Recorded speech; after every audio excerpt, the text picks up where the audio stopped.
महला पहला।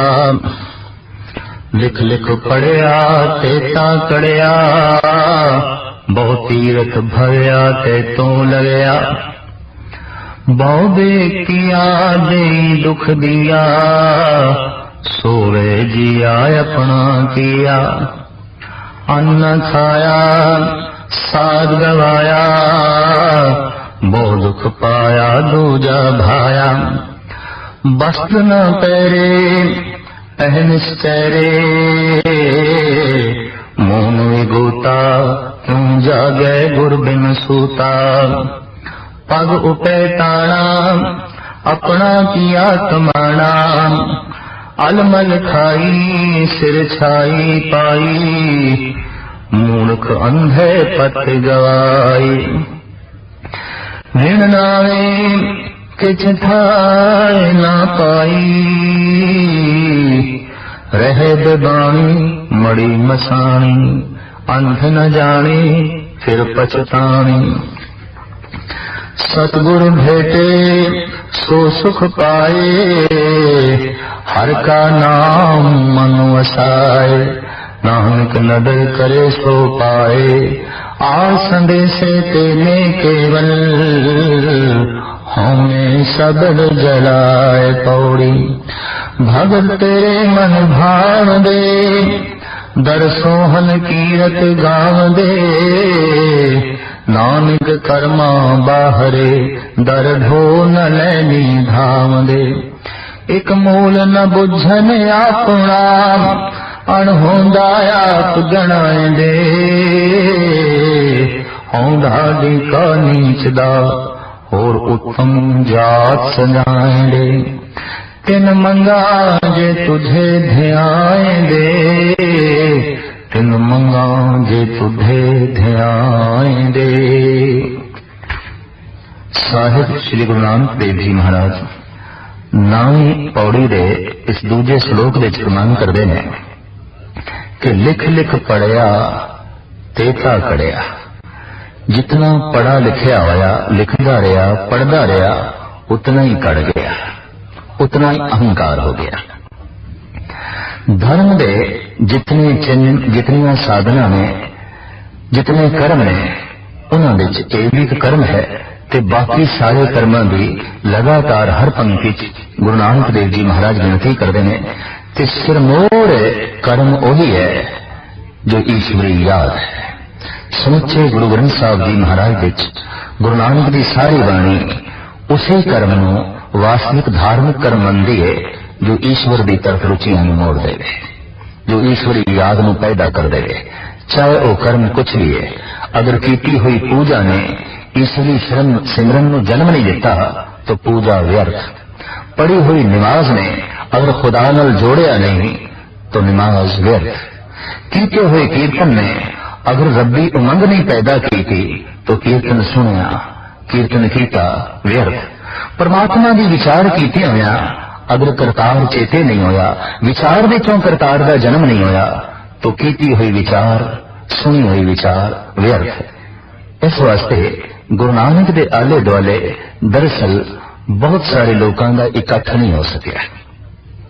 गुरु नानक दे बचन एक जलदे हुए अंगारे ने जो वहम तोमात नूं साड़ के राख कर देंदे ने।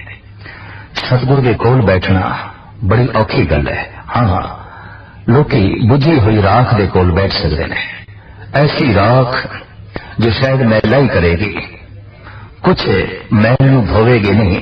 कंचन सोने की मैल खोट कढ़न लई अग ही चाहिए, हिरदे की खोट कढ़न लई कोई बखदे हुए बचन ही चाहिए ने, कोई जलदे हुए बचन ही चाहिए ने, शुद्ध बचन चाहिए ने जिन्हां विच कोई तपश होवे, सोज होवे, जो अंदर की खोट नूं कढ़ के परे सुट देन।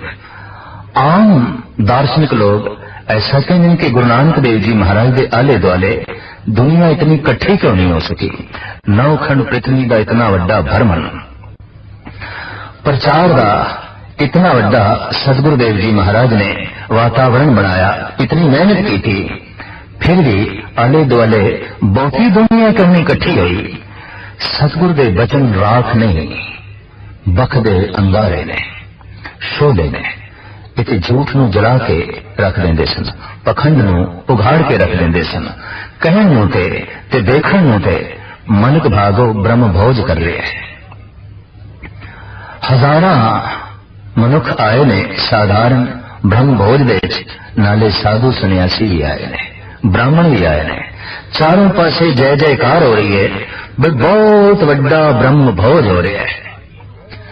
कहते ने मनक भागो दे कंन विच किसी ने खबर पाई भी नानक नाम का भी एक साधु आया है, आखो ते उन्होंने भी नौता दे दी है, उन्होंने भी बुलाई है। मनक भागो ने कहा, हाँ जब मैं ब्रह्म भोज कर रहा सारे साधुओं ने बुलाया है तो वह क्यों रह जाए, बुलाओ। कहते ने जब एहलकार गुरु नानक नूं बुलाण लई गए ने, सतगुरु इनकारी हो गए।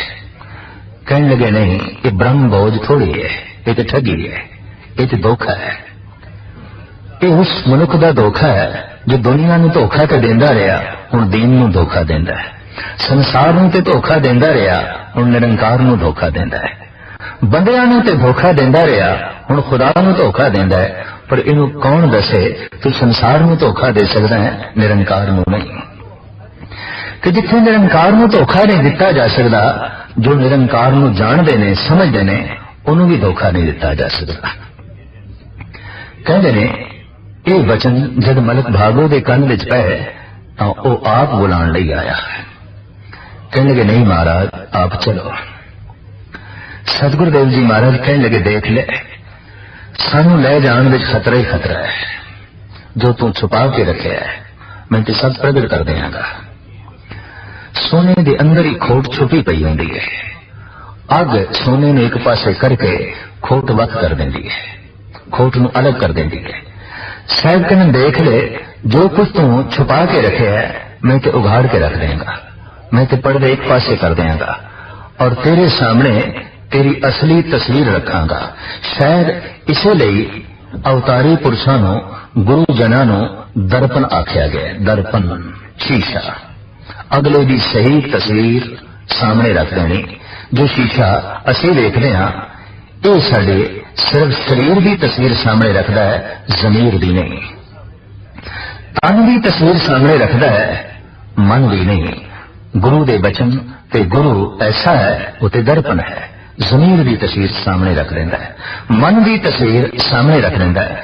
शायद जिन्हां दे मन बड़े मलीन सन, जिन्हां दे मन बड़े कठोर सन, जिन्हां दे मन दिल दिमाग पत्थर की तरह सन, वो पत्थर इन्हां शीशियां नूं तोड़दे ही रहे हैं। आद काल तो ऐसा देखने दे चाह रहा है। कोई ईसा सूली ते टंगे हुआ है, कोई सुकरात जहर का प्याला पी रहा है, कोई शांति एकता ते मिठास का मुजस्मा गुरु अर्जन देव जी तत्ती तली ते बैठा है। कोई दहली दे चांदनी चौक दे शहीद हो रहा है। हैरानगी की गल है कि इस तरह के ये महान मनुख सूली ते ने, जेल विच ने, तत्ती तली ते ने, जहर पीण ते मजबूर हो रहे ने। दरअसल दर्पण की तरह सन, ऐसे शीशे जो अगले की तस्वीर उसके सामने रख देंदे सन। कि जब तस्वीर सामने रखी थी, तस्वीर भयानक, तस्वीर डरावनी, उन्होंने अपनी डरावनी तस्वीर नूं ते ना सुधारिया, शीशा ही तोड़ के रख दिता ताकि साड़ी भयानकता साडे सामने ना आए। ते संत ते वही है जो दर्पण है, अवतार ते वही है जो शीशा है, अगले की तस्वीर अगले के सामने रख ले। इस वास्ते वो बंदे चंगे लगते ने जो साड़ी माड़ी तस्वीर दे उत्ते पर्दे पाई जान। वो मनुख बहुत चंगे लगते ने, प्यारे लगते ने। ते जदों कोई ऐसा आ जाए पर्दे चुक के एक पासे कर देवे ते आखे तेरी असली सूरत ये है, वो नहीं चंगा लगता। गुरु नानक देव जी महाराज ने कह दिता, जितनी तू अपनी जमीर नूं, मन नूं, अपने अंतरीव नूं छुपाया है अनेकां पर्दियां दे नाल, किधरे ब्रह्म भोज नाल, दान नाल, पुन नाल, मैं सारे एक पासे करके तेरी असली तस्वीर तेरे सामने रख देंगा। मैं नहीं आवना, मैं तो इस लालो दे घर का कोदरा ही खाना है। सतगुरुदेव जी महाराज एक किरती ते अत्यंत मुफलिस भाई लालो दे घर मेहमान बन के ठहरे हुए सन। लालू कहता है महाराज अज साडे घर खीर बनी है, पूरियां बनिया ने, तरह तरह के होर मिष्टान पकवान बने ने, 36 प्रकार का भोजन बने है, आप जरूर छको।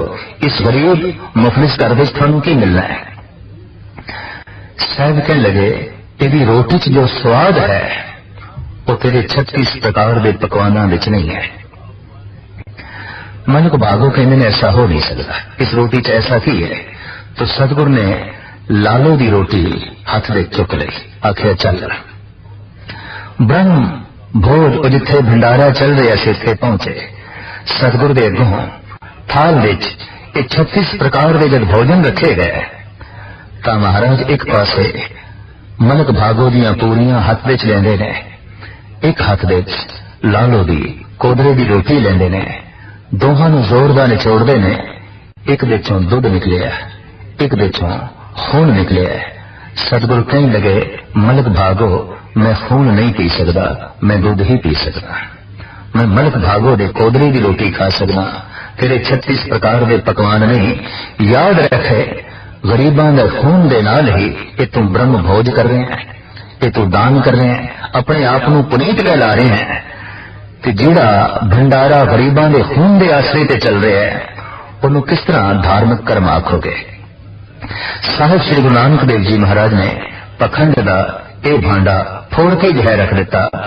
इस वास्ते इस तरह के जिहड़े पुरुष ने उन्होंने आले दुआले कोई बहुत वड्डा समूह नहीं होता, बहुत वड्डा इकट्ठ नहीं होता, क्योंकि बचन बहुत जलदे हुए अंगारे ने झूठ नूं पखंड नूं साड़ के सुआ कर देंगे।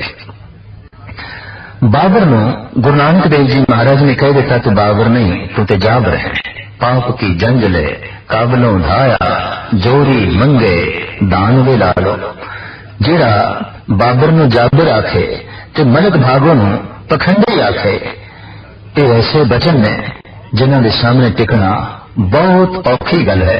इस वास्ते साहिब श्री गुरु नानक देव जी महाराज के आले दुआले कोई बहुत वड्डा इकट्ठ जमा नहीं हो सकिया। हाँ, राख दे आले दुआले बहुत वड्डे इकट्ठ देखने को मिलते हैं। क्यों? राख ने कुछ बिगाड़ना नहीं, राख ने कुछ कहना ही नहीं। एक शराबी नूं भी असीस मिल रही है, एक झूठे नूं भी असीस मिल रही है, एक भ्रष्ट नूं, एक अत्यंत नीवे मनुख के सिर से भी हाथ रखा जा रहा है तो उन्होंने भी आख्या जा रहा है जा तू फली बहुत होवे, तेरा मतलब तेरी नीचता फली बहुत होवे, तेरा भ्रष्टपना फली बहुत होवे। इस तरह दियां जगत दे जो आशीषां दित्तियां जा रही ने गुरु नानक देव जी महाराज नहीं देंदे सन। इस वास्ते उन्होंने आले दुआले कोई बहुत वड्डा इकट्ठ ना जमा हो सकिया। आप दे इस तरह दे बचन ने लिख लिख पढ़िया तेता करिया, बहुत पढ़िया बहुत लिखे, लेकिन जितना पढ़िया लिखे है शायद कहीं उतना ही हंकारी हो गए। बहुत अत्यंत ज्ञानी अपने प्यो नूं भी अज्ञानी समझण लग पैंदा है, अपनी मां नूं भी अज्ञानी समझ लैंदा है। क्यों? हंकार इतना वड्डा हो गया, मां छोटी हो गई है, प्यो छोटा हो गया है, हुण गुरु छोटा है, हुण परमात्मा छोटा है, ते जानकारी दे नाल ही ये अहंकार वधदा है। साहिब कहंदे बहु तीरथ भविया ते तो लविया। दूजा धार्मिक कर्म बहुती तीर्थां ते भ्रमण करके आया है तो हुण नूं करदा फिरदा है, भाव थां थां ते प्रगट करी फिरदा है मैं फलाने तीरथ ते होके आया, फलाने तीरथ ते होके आया।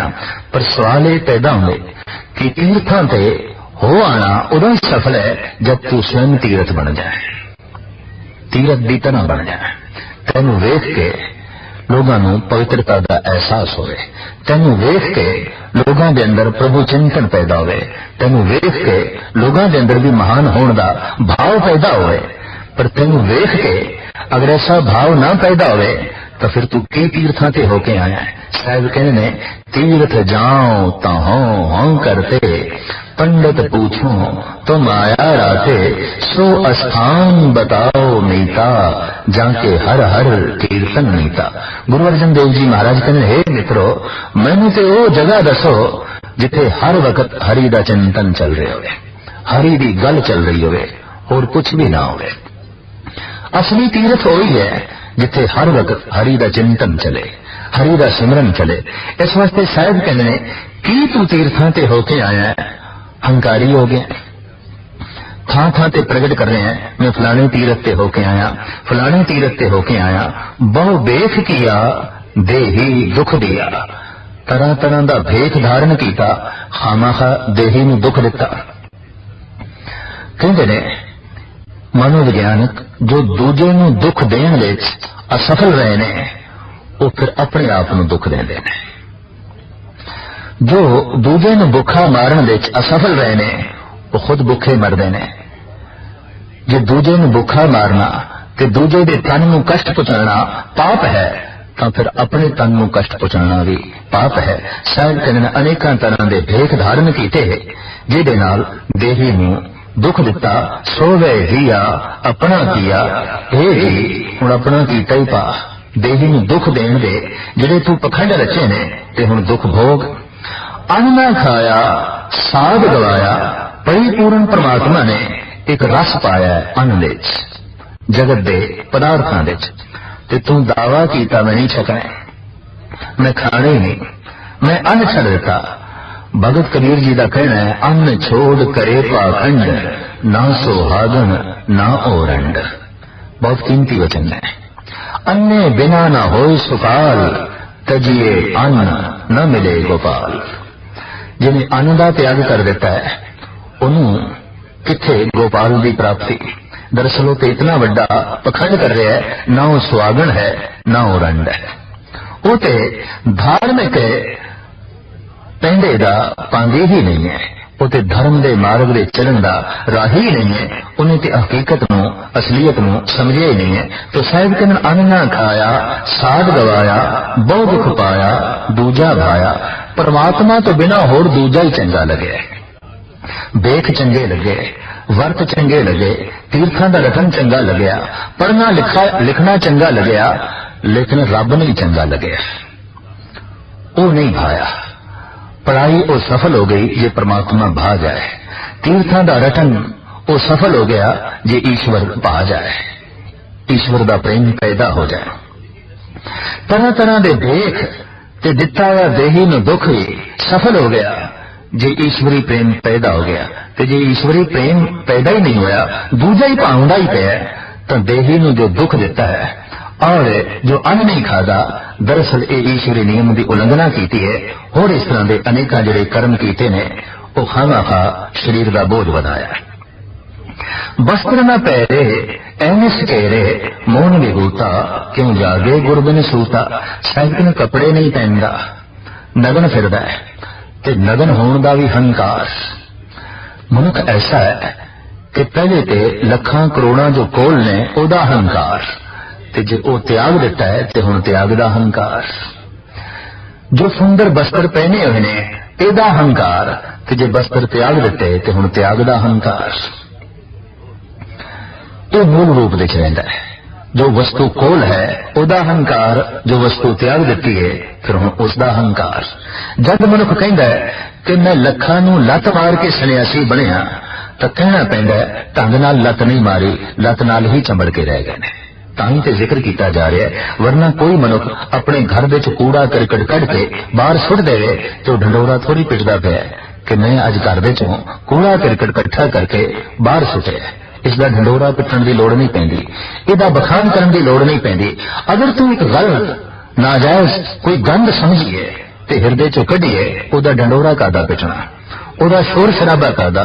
ये शोर शराबा ही दसदा है कि तेनू मिलिया कुछ नहीं, तेनू प्राप्त होया कुछ नहीं।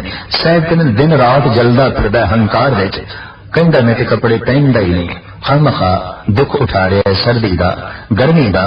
मौन भी गुरता क्यों जागे गुरबिन सूता। लंबा मौन धारण किया है, बोलना ही नहीं। हकीकत है अगर वाकई मौन नाल परमात्मा मिलता तो ईश्वर ने जबान देनी ही नहीं सी। फिर दरख्त सारे ही मौनी ने, जीव तो इन्हां विच भी है, बोलते हो नहीं ने। इन्हां नूं ते प्रभु मिलना ही चाहिए, परमात्मा मिलना ही चाहिए। साहिब कहंदे ने ये हुण गुरु दे मत तो बिना, गुरु की शिक्षा तो बिना किवें जागे कि केवल मौन धारण करने नाल प्रभु की प्राप्ति नहीं है, परमात्मा की प्राप्ति नहीं है। जबान नूं तो चुप कर छड़िया, मन अंदर बोलदा पिया है। तो मौन का तो मतलब इतना ही सी कि मन खामोश होवे, मन चुप होवे, बाहरों ही जोर है जबान चुप होवे, और जितनी जबान नू चुप करने की कोशिश करी दी है उतना ही मन ज्यादा बोलता है। मौनिया दा मन जितना ज्यादा बोलता है, आम बोलने वालियां दा मन इतना ज्यादा नहीं बोलता। ये हकीकत है, ये बहुत बड़े तजर्बे किए गए हैं। क्यों कि जबान का सारा बोझ भी मन नू ही करना पैंदा है। इस वास्ते मौनिया के मन विच जितने फुरने चलते ने, इतने आम बोलने वालियां दे मन विच फुरने नहीं चलते, क्योंकि शक्ति कुछ बोलदियां निकल गई। मौनी की शक्ति के अंदर बनी रही, इस वास्ते ओदा मन बहुत बोलता है, बहुत बोलता है। शायद कहने गुरु तो बिना ये गल इसनूं किवें समझ आवे, ये किवें सुचेत होवे कि मौन ते मन दा हुंदा है, तन दा थोड़ी। पग उपे ताना अपना किया कमाना, पैरां दे जुत्ती नहीं पांदा। शायद कहने अपना ही कीता पावे, दुख सहारेगा, किधरे कंडे लगणगे, किधरे कंकर लगणगे, किधरे जमीन ठंडी है, किधरे जमीन गर्म है। अनमल खाई सिर छाई पाई, झूठा मंग मंग के खादा है। सिर विच स्वाह पाई है, सुचे भोजन का त्याग करके, किरत विरत तो बने भोजन का त्याग करके, घर घर दे टुकड़े मंग के जो झूठे परूते उन्हें खाद्या और सिर विच स्वाह पाई। इस ढंग नाल जीवन बतीत किया ते आख्या मैं धार्मिक कर्म कर रहा। साहब कहने नहीं, धार्मिक कर्म नहीं करया, वास्तव तू सिर विच स्वाह ही पाई है और कुछ नहीं है। मूर्ख अंधे पत गवाई। इस तरह के अज्ञानी ने, इस तरह के मूढ़ ने अपनी इज्जत ही गवा ली। अध्यात्मिक शांति प्राप्त ना हुई, बेख ही बेख रह गया। विण नावे किछ थाए न पाई, नाम तो बिना दरगाह विच थां की प्राप्ति होई ना, टिकाणे की प्राप्ति होई ना। होर किहड़े धार्मिक कर्म करदा रहे बिबाणी मड़ी मसाणी, मसाणा दे रात कटनी, मसाणा दे ही रहना, बियाबान जंगल दे ही रहना। अंध न जाने फिर पछताने, इस अंधे नू कौन दसे, हकीकत तू जानी नहीं, पछतावा तेरे कोल रहेगा। मसान विच रहने का की मतलब, लेकिन साडे देश विच लोग इस ढंग की साधना भी करते रहे हैं। मसाना विच बैठ के तरह तरह दी जो है साधना करनिया, जेड़े जेड़े कर्म, जेड़ी जेड़ी साधना प्रभु चिंतन ना पैदा करे, ईश्वरी असूल ते पूरी ना उतरे, समाज के नियम ते पूरी ना उतरे, इंसानियत के नियम ते पूरी ना उतरे, गुरु नानक देव जी महाराज उसनूं तिलांजलि देंदे गए, उसनूं एक पासे रखते गए। नहीं, मनुख है ते मनुखां दे च रह, भेड़ भेड़ां दे च रहिंदी है, बकरियां बकरियां दे च रहिंदे ने, सप सप्पां दे च रहिंदे ने, शेर शेरां दे च रहिंदे ने, ऐ बंदे तू बंदियां दे विच रह। मरगढ़ घाट से जाके जंगल विच जाके रहने का की मतलब, जंगल विच जंगली जानवर रहिंदे ने, जानवरां दे नाल रहण वास्ते तू नहीं आया, मनुखां दे नाल रहण वास्ते तू आया। तू समाजिक प्राणी है, इस वास्ते साहिब कहंदे ने अंध न जाने फिर पछताने। हकीकत में समझिया नहीं, बाद दे सवाए पछता ताक दे उसदे पल्ले होर कुछ नहीं पिया। ये सूझ समझ किवें मिले, आप दसते ने सतगुरु भेटे सो सुख पाए, हर का नाम मन वसाए। किधरे सतगुरु की भेंट नसीब हो जाए कि फिर उसके असीस के नाल अपने हिरदे विच प्रभु के नाम नूं ओ वसा लवे, तां फिर सुख की प्राप्ति, आनंद की प्राप्ति। नानक नगर करे सो पाए, ईश्वर की फिर उस ते निगाह हो जाती है, बख्शिश हो जाती है, और जो मंगे जो चाहे उसनूं प्राप्त होंदा है। आस अंदेशे तेने केवल हौ में सबब जलाए। वो आशा दे निराश होकर रहिंदा है, अंदेशियां तो मुक्त होकर रहिंदा है, और गुरु शब्द दे जाप नाल अहंकार नूं साड़ के सुआ कर देंदा है। भाव धार्मिक कर्म करदा रहिंदा है, अहंकार नहीं पैदा होंदा। ते धार्मिक कर्म केड़ा करदा रहिंदा है, हर का नाम मन वसाए। हरि दे नाम नूं मन विच वसाना, बस यही धार्मिक कर्म है, बाकी कोई धार्मिक कर्म नहीं। गुरु नानक देव जी महाराज ये ढंडोरा पिट के 9 खंड पृथ्वी नूं सुनांदे रहे, हर का नाम मन वसाए, बस यही धार्मिक कर्म है और कुछ भी धार्मिक कर्म नहीं।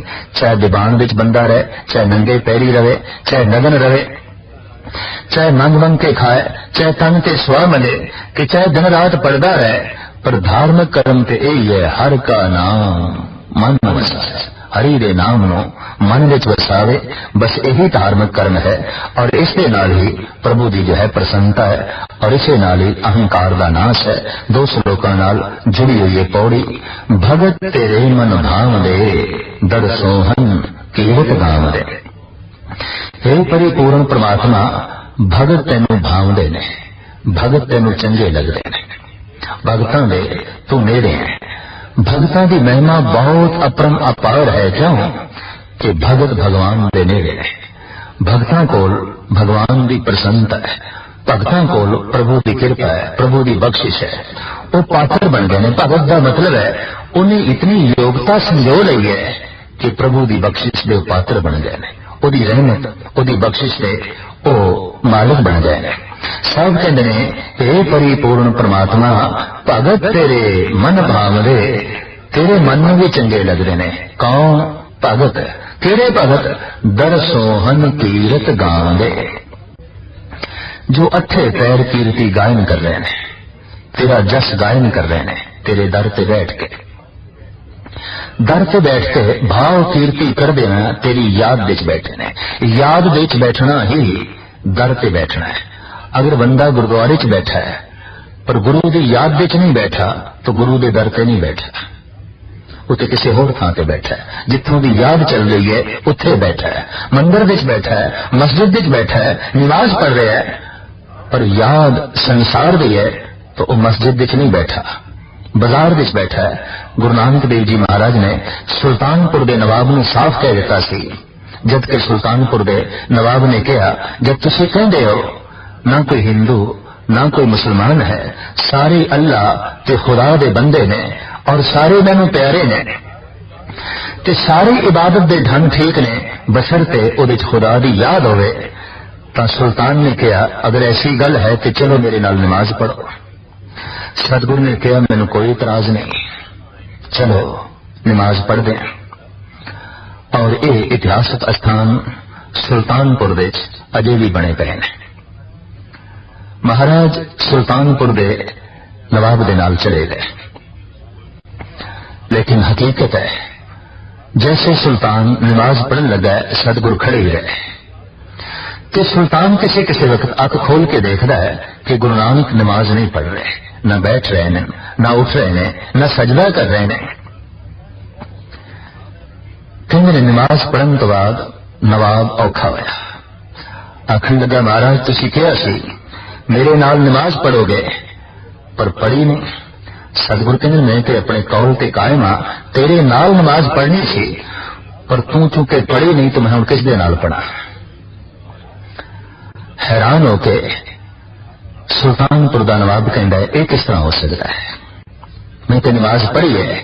नहीं, तू अपने घर विच सी, घोड़ी ने वछेरा दिता है कि तू इस ख्याल दे सी घर विच जिहड़ा टोया है उहदे च गिर ना जाए, उहदी लत ना टुट जाए। तू ते घोड़ी नूं याद कर रहा सी, घोड़ी दे वछेरे नूं याद कर रहा सी, खुदा नूं थोड़ी याद कर रहा सी। मैं तो हुण उसदे नाल नमाज पढ़नी है जो खुदा नूं याद करे, जो ईश्वर नूं याद करे, जो परमात्मा नूं याद करे। तो साहिब कहंदे ने परमात्मा नूं ओही भगत चंगे लगते ने जिहड़े उसदे दर ते बैठ के उहदी कीर्ति गायन करते ने। भगत तेरे मन भावदे, दर सोहन कीरत गाउंदे, नानक कर्मा बाहरे, दर ढो न लैनी धाम दे। उहदी बख्शिश तो बिना, उहदी रहमत तो बिना उहदे दर दे ते लोकी थां नहीं पांदे और इस तरीके नाल भटकदे ने, धक्के खांदे ने। एक मूल ना बुझन अपना अणहोंदा आप गणाएंदे। मूल ते समझिया नहीं, अपनी हस्ती नूं ते समझिया नहीं, तू पुछ है कि कुछ भी नहीं, लेकिन बहुत वड्डा अपने आप नूं जणाउण दी कोशिश करदे ने। असीं महान हां, असीं ए हां, असीं ए हां।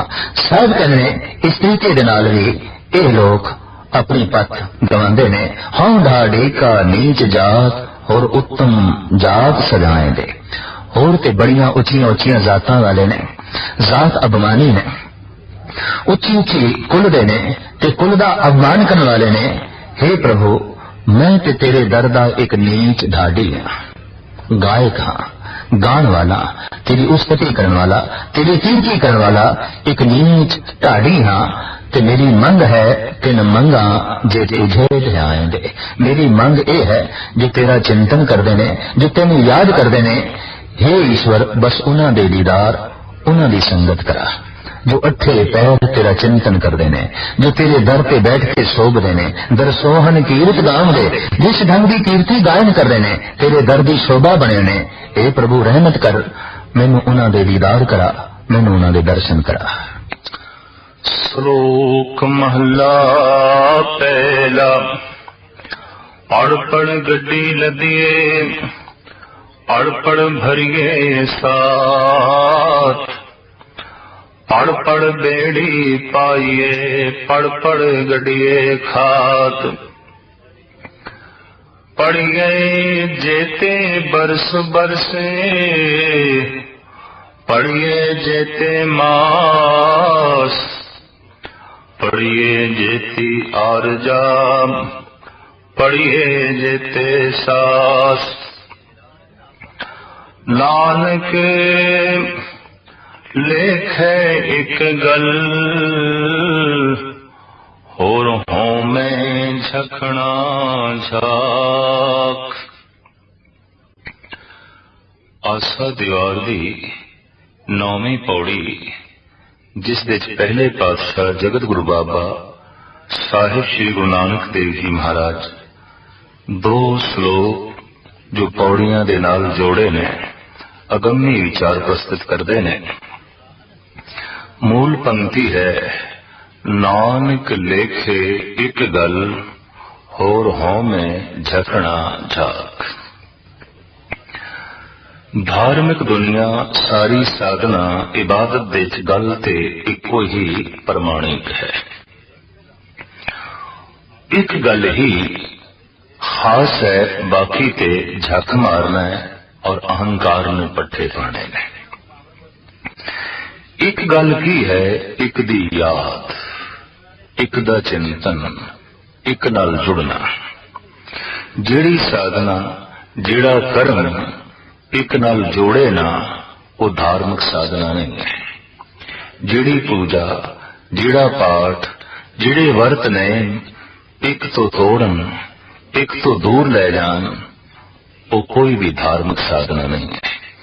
गुरु नानक देव जी महाराज की ये पंक्ति बहुत अगम्य दुनिया के राज जगत के सामने रखती है। नानक लेखे एक गल, और हो में झकना झाक। उस एक गल तो बिना जितना भी ज्ञान है वो अपने अहंकार नूं वधाना है। एक दा चिंतन होवे तां ज्ञान सहायक होंदा है, मददगार होंदा है। पर जे एक दा चिंतन नहीं, एक दी याद नहीं, एक दा सिमरन नहीं, तां ज्ञान ही अहंकारी बना देंदा है। और अहंकार विच जो कुछ भी किया जाता है, साहिब कहते हैं सब कुछ झक मारना है। खास करके धार्मिक दुनिया विच ज्ञान की बड़ी प्रधानता है ते ज्ञान हासिल होता है पढ़ के। अगर ज्ञान हासिल कर लिया है, पढ़ पढ़ के बोध हासिल कर लिया है, लेकिन उसनों अमल दिश नहीं लियांदा, उन्होंने वरतों दिश नहीं लियांदा, तां एक पढ़िया होया सारे दा सारा ज्ञान ऐसा है जैसे भोजन छकिया उल्टी कर देती है, वोमिट कर देती है। छकिया होया भोजन अगर बाहर आ गया तो छकण दा कोई फायदा ही ना रहा।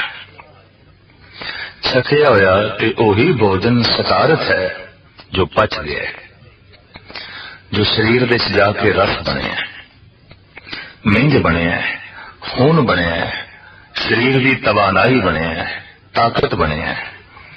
पर जे उल्टी ही हो गया तो छकण की मेहनत भी व्यर्थ ते खामा-खा उल्टियां की तकलीफ भी सहारी।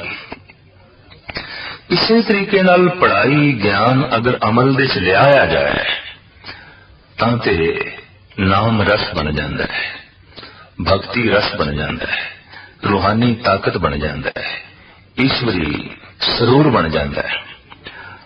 पर जे चिंतन ना होवे तां यही ज्ञान थकेवा अकेवा बन के हंकार दा फितूर बन जाता है। और फिर सब कुछ गुरु नानक देव जी महाराज कहते हैं ऐसा होता है जैसे झक ही मारी गई है। झक मारना वो होंदा है कीता बहुत कुछ है पल्ले कुछ भी नहीं गया। इस वास्ते बहुत कुछ करके जब किसी नूं कुछ पल्ले नहीं पैंदा तो वह कहंदा मैं झक ही मारदा रहा, झक ही झकांदा रहा, मेहनत बहुत की थी, पुरुषार्थ बहुत कीता, पल्ले कुछ नहीं पिया। ते जब पल्ले ही कुछ नहीं पिया तो झक ही मारिया है, होर की। तो साहिब कहने उस एक दे चिंतन तो बिना, एक दी याद तो बिना, एक दे सिमरन तो बिना, एक नाल जुड़े बिना जितना ज्ञान है ये झक मारना है। ज्ञान हासिल करने का तरीका ते पढ़ाई है। तो महाराज कहने ने पढ़ पढ़ गड्डी लदिए, पढ़ पढ़ भरिए साथ, इतना पढ़िए कि किताबां नाल गड्डियां दियां गड्डियां लदियां जान। प्राचीन समय विच लोकी अपनी विद्या का ढंडोरा पिटण लई जद एक थां तो दूसरी थां ते जांदे सन तां ज्ञान दे तमाम ग्रंथां दे ढेर भी नाल लैके चलदे सन। ईरान दे आलम उठां दे उत्ते लद के चलदे सन। हिंदुस्तान दे विद्वान बैल गड्डियां दे उत्ते धर्म ग्रंथां नूं लद के एक शहर तो दूजे शहर, दूजे तो तीजे, तीजे तो चौथे पहुंचना। जद गड्डियां दियां गड्डियां धर्म ग्रंथां दियां लदियां होईयां कोई देखदा सी तां दुनिया कह उठदी सी बड़ा विद्वान आया है, बहुत वड्डा आलम आया है, ਇਹਦੇ ਨਾਲ बहस करनी बहुत औखी है, ਇਹਦੇ ਨਾਲ विचार वटांदरा करना बहुत औखा है। गजब की गल तो यह है कि विचार सी परमात्मा की प्राप्ति लई, लेकिन विचार भी जित हार का कारण बन गई। विचार भी इस वास्ते हुण दूजे नूं हराना है ते मैं जितना है, ते जे तलवार भी इस वास्ते है मैं दूजे नूं जितना है। अगर विचार भी इस वास्ते है तो फिर विचार ते तलवार विच कोई फर्क रह नहीं जाता। तलवार अगले दा गला कटन लई गए, विचार अगले दा दिमाग कटन लई गए। तलवार अगले दा सिर जमीन ते गिराण लई गए, विचार अगर अगले दा सिर झुकाण लई बन गई है तो फिर दोवें घातक ने, दोवें हानिकारक ने, दोई मनुखता दे लई बोझ ने। प्राचीन जमाने कोई तलवार लेके घूमदा सी दूजियां दे गले कटण लई, कोई विचार लेके घूमदा सी दूजियां दे सिर झुकाण लई। एक दौर सारी दुनिया दे ऐसा लंघिया जद बहस मुबासे बहुत होंदे सन, और जिस तरह तलवार दे धनी ऐलानिया कहंदे सन साडे नाल आके कोई मुकाबला करे। साडे देश विच बकायदा अश्वमेध यज्ञ होंदे सन, घोड़ा छड़ दिता जांदा सी ते इहदा यह मतलब होंदा सी हुण जेड़ा पकड़े वो साडे नाल जंग करे, युद्ध करे। ये घोड़ा छड़ना ऐलाने जंग होंदा सी, पर फर्क सिर्फ इतना सी हुण जेड़ा पकड़े ओदे नाल जंग होवेगी। जिथों जिथों घोड़ा लंघ जांदा सी ओ धरती उस स्थान दे राजे महाराजे अश्वमेध यज्ञ करने वाले दी ताबिया विच रहिंदे सन। ये अपनी तलवार दा जोर थां थां ते दिखाण दा एक तरीका हुंदा सी, और जद कोई घोड़ा पकड़ लेंदा सी घमसान दा युद्ध हो जांदा सी, गले बेशुमार कट जांदे सन। तो मनुख दे हथ दे जद तलवार आई ते वो तलवार दा धनी बनिया तां उसने इसको यह कम लिया कि गले कटने ने। ते जद बंदे कोल विचार आई, यह भी एक शक्ति सी, यह भी एक ताकत सी, तां हुण गले झुकाने ने, हुण सिर झुकाने ने। तो किसी का सिर झुकाना भी किसी का सिर कटना ही है, और कुछ नहीं। कट के भी सिर धरती ते पैंदा है, झुक के भी सिर धरती ते पैंदा है, और ये दोवें हिंसा ही है। चाहे हिंसा तलवार नाल कीती जाए, चाहे विचार नाल कीती जाए। देखण विच आया कोई लिख के हिंसा करदा है, कोई बोल के हिंसा करदा है, और कोई तरह तरह दे फिलसफे विचारां दे नाल ਦੂਜਿਆਂ ਦੇ ਵਿਚਾਰ ਖੰਡਨ ਕਰਨ ਦੀ ਕੋਸ਼ਿਸ਼ ਕਰਦਾ ਹੈ, ਦੂਜਿਆਂ ਦੀ ਜ਼ਮੀਰ ਤੇ ਚੋਟ ਮਾਰਨ ਦੀ ਕੋਸ਼ਿਸ਼ ਕਰਦਾ ਹੈ। ਵਿਚਾਰ ਇਸ ਲਈ ਨਹੀਂ ਸੀ। ਵਿਚਾਰ ਤੇ ਸੀ ਇੱਕ ਜਲਦਾ ਹੋਇਆ ਦੀਪਕ, ਜਿਹਦੇ ਨਾਲ ਮਾਰਗ ਨੂੰ ਵੇਖਿਆ ਜਾ ਸਕੇ, ਘਰ ਵਿੱਚ ਚਾਨਣਾ ਹੋਵੇ। ਲੇਕਿਨ ਬਦਕਿਸਮਤੀ ਬਹੁਤ ਸਾਰੇ ਵਿਚਾਰਕਾਂ ਨੇ ਇਸ ਦੀਵੇ ਨਾਲ ਆਪਣੇ ਘਰ ਸਾੜੇ ਨੇ, ਲੋਕਾਂ ਦੇ ਘਰ ਸਾੜੇ ਨੇ। तो साहब कहते पढ़ पढ़ गड्डी लदीए, पढ़ पढ़ भरिए साथ। जे धर्म ग्रंथां दियां, ज्ञान दी पुस्तकां दियां गड्डियां भी लद लईए, ते चाहे ढेरां दे ढेर इकट्ठे कर लईए, एक एक पंक्ति नाल ये पंक्ति जुड़ेगी। नाम एक लेखे एक गल, होर हों में जकना जाग। गल ते एक ही लेखे च है, बाकी ते झक झकाना है, बाकी ते हंकार नूं पट्ठे पाने ने। डॉक्टर मोहम्मद इकबाल दा एक बड़ा कीमती कौल है। वो कहते ने इलम चंदां के बेशतर फानी, गर अमर दस्तो नेस्त नादान।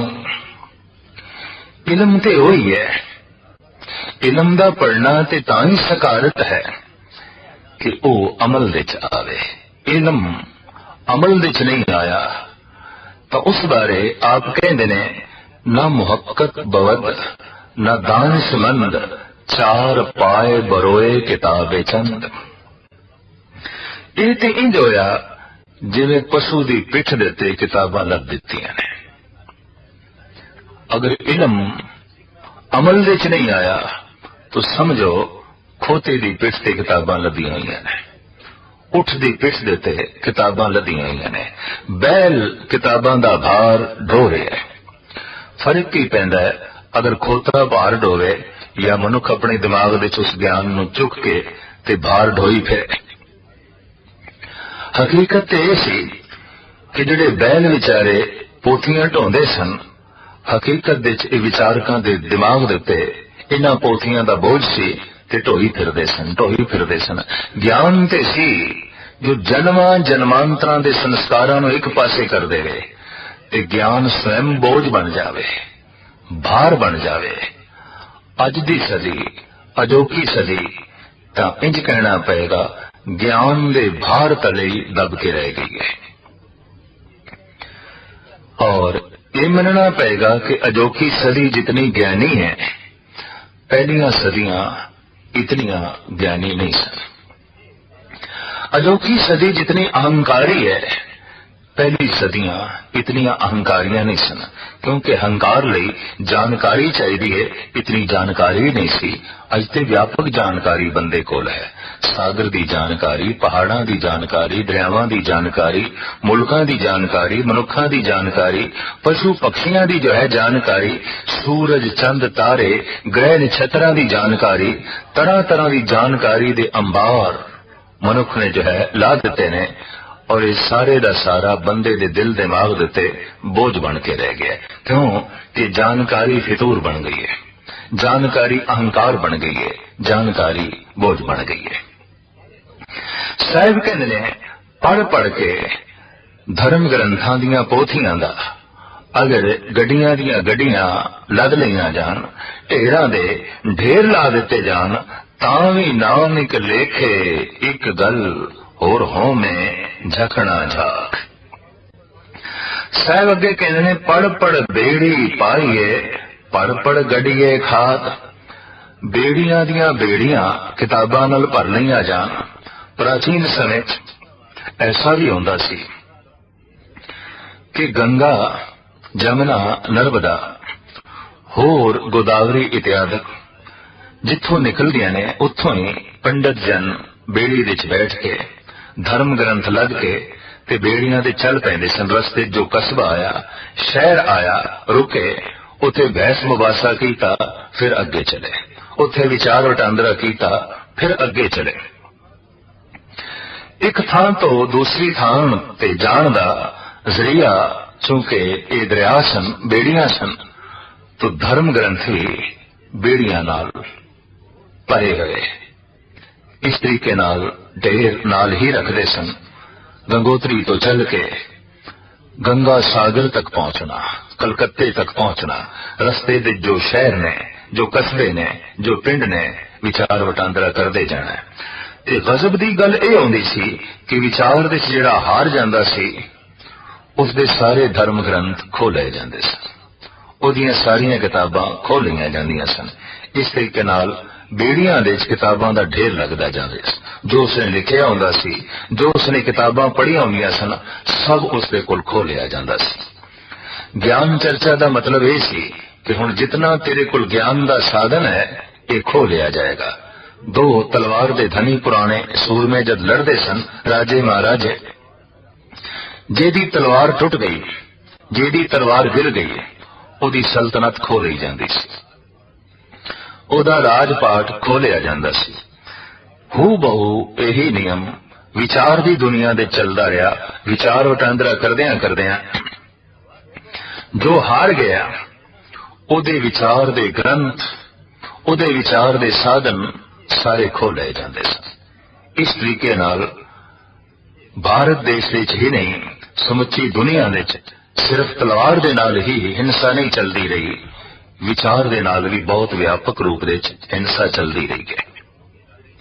और हैरानगी की गल है, तलवार सी अपनी रक्षा लई, हिंसा लई नहीं। विचार सी अध्यात्मक उन्नति लई, किसी नूं हराण लई नहीं। लेकिन कोई तलवार दे धनी चल पे जित हासिल करने लई, कोई विचार दे धनी चल पे जित हासिल करने लई। कोई तलवार नाल एक दा गला कट के जमीन ते गिराई जांदा है, कोई अपनी विचार शक्ति नाल अगले दा गला झुकाई जांदा है, अगले दा सिर झुकाई जांदा है। और ये हकीकत है कि सिर कटना ते सिर झुकाना इक्को ही गल है। किसी दा सिर कट के जमीन ते गिरा देता है, ते किसी दा सिर इतना शक्तिशाली विचार पेश कीता है कि झुक गया है, और झुकाया है ये नीयत सी तो यह भी गला ही कटे है। बड़ी व्यापक रूप दे साडे देश दे तलवार दे नाल ते हिंसा होंदी रही, विचार दे नाल भी हिंसा होंदी रही, बड़ी प्रबल रूप विच। कहंदे ने कुछ मजहब इस ढंग नाल फैले कि उन्हां कोल तलवार सी, और साफ कह दिता तलवार नेड़े है, तू सिर झुकाना है कि नहीं। तो तलवार नाल गर्दना झुकाइया गईयां थां थां ते, और इस तरीके नाल अपनी तलवार दे जोर दे नाल अपनी उम्मत वधाई गई। दूसरा दौर ऐसी विचार दी शक्ति, मेरे विचार ताकतवर ने, मेरे विचारां च शक्ति है, मेरे विचारां च बल है, तू मेरे विचार मनदा है या नहीं, जे नहीं मनदा तो मेरे नाल विचार वटांदरा कर। ते अगला ज्यों हार जांदा सी उहदे धर्म ग्रंथ खो लेने, उहदा सिर झुका देना, और इस तरीके दे नाल विचार दे आसरे ते व्यापक हिंसा चलती रही।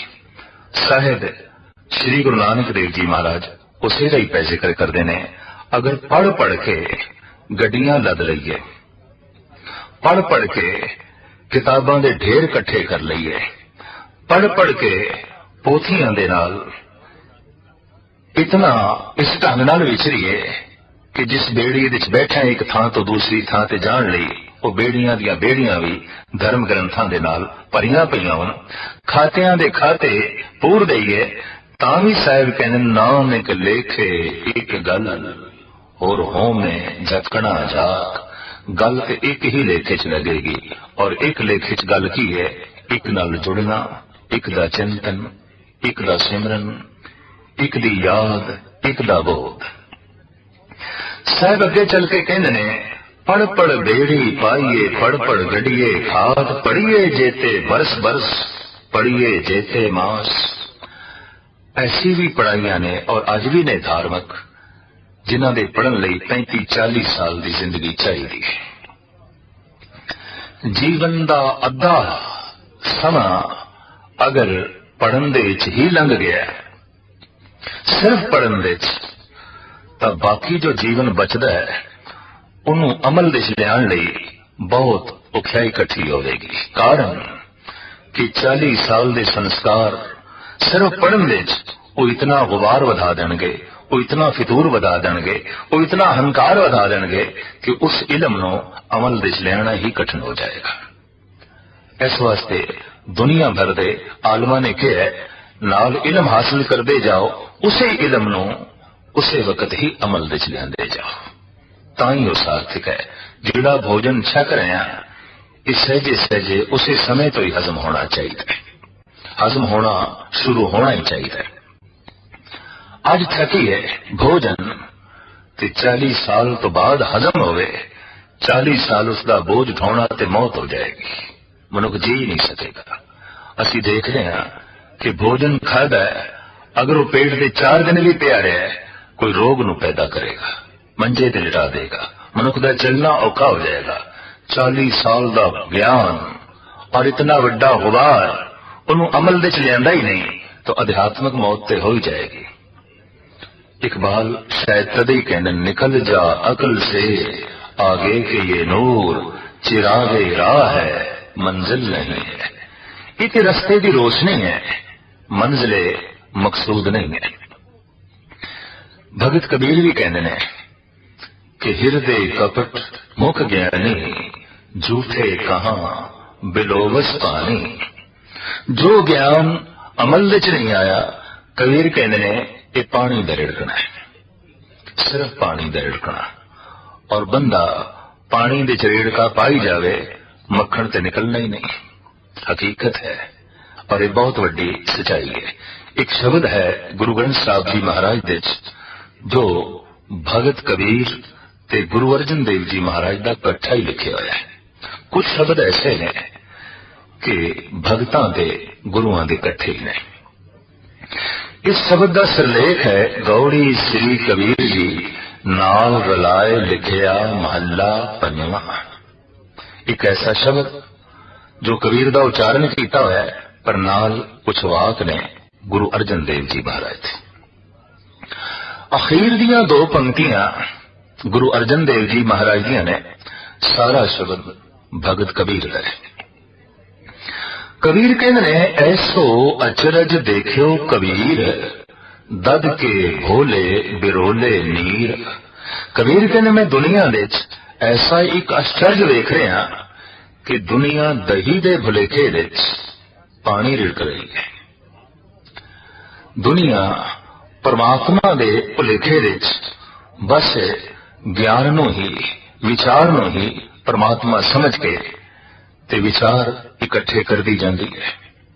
विचारां दा संग्रह, धर्म ग्रंथां दा संग्रह, पोथियां दा संग्रह और इनू समझ लिया कि परमात्मा की प्राप्ति है, बहुत वड्डे रूप में परमात्मा मिल गया है।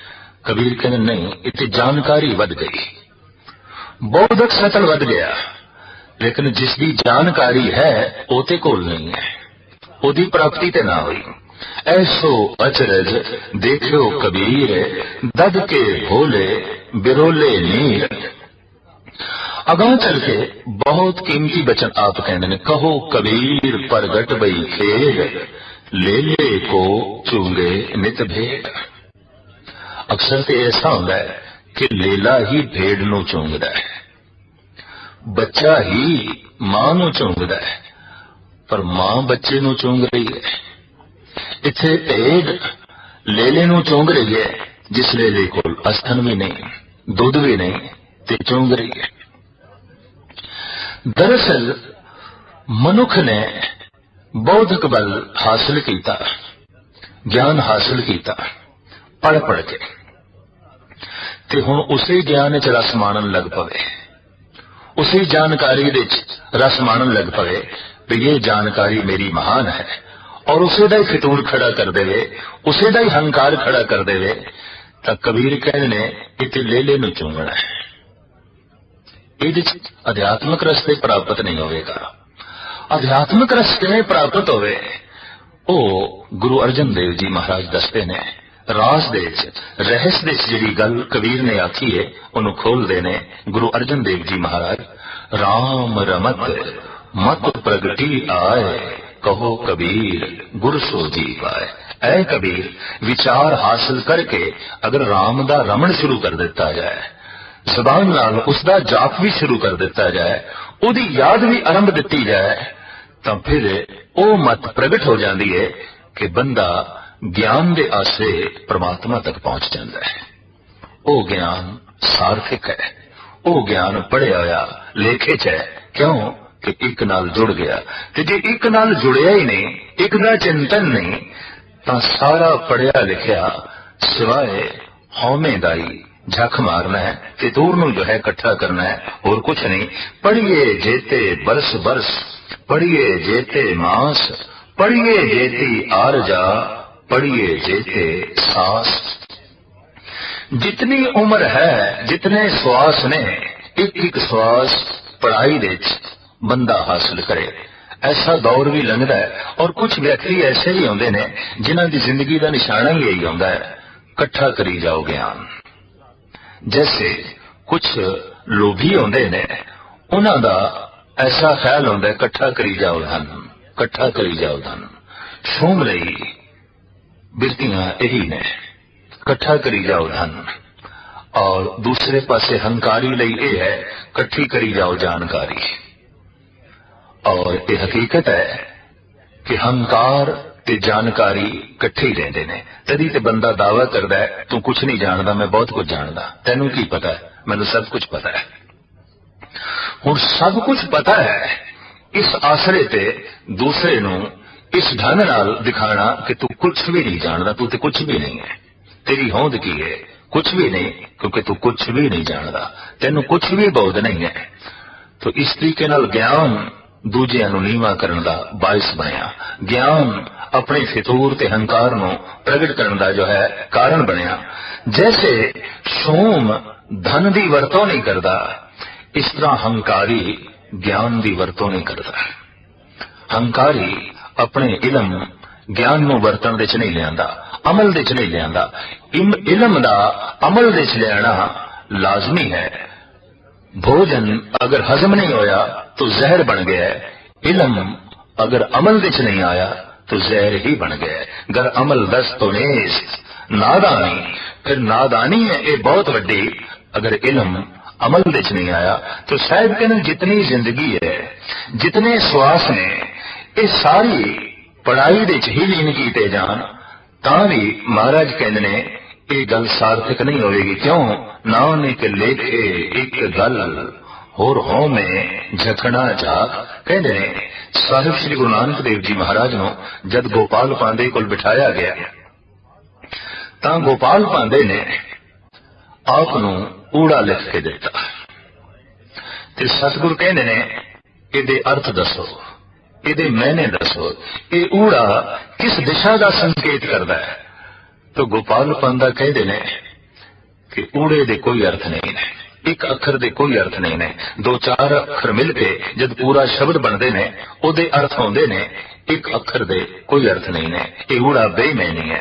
गुरु नानक खड़े हो गए, कहने लगे फिर मैं बेमैनी अखर नहीं पढ़ने, मैं तो वो अखर पढ़ने ने जिन्हां दे मैंने होन। मैं वो अल्फाज पढ़ने ने जो किसी दिशा की तरफ संकेत करन। सतगुरु ने साफ कह दिता, मैनू वो ज्ञान चाहिए है जो एक नाल जोड़े, मैनू वो विचार चाहिए ने जो एक नाल जोड़े। बाकी अगर ज्ञान ने अनेकता नाल जोड़िया, फितूर ते हंकार वधाया, तो साहिब कहंदे ने ये झक मारना ही है।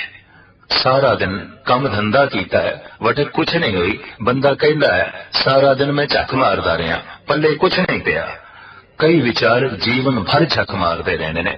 बहुत विचार इकट्ठे कीते, बहुत विचार इकट्ठे कीते, पर विचारां दे चों करतार नहीं पैदा होया, निरंकार नहीं पैदा होया। इस वास्ते साहिब कहंदे ने नानक लेखे एक गल होर हों में झकना जा।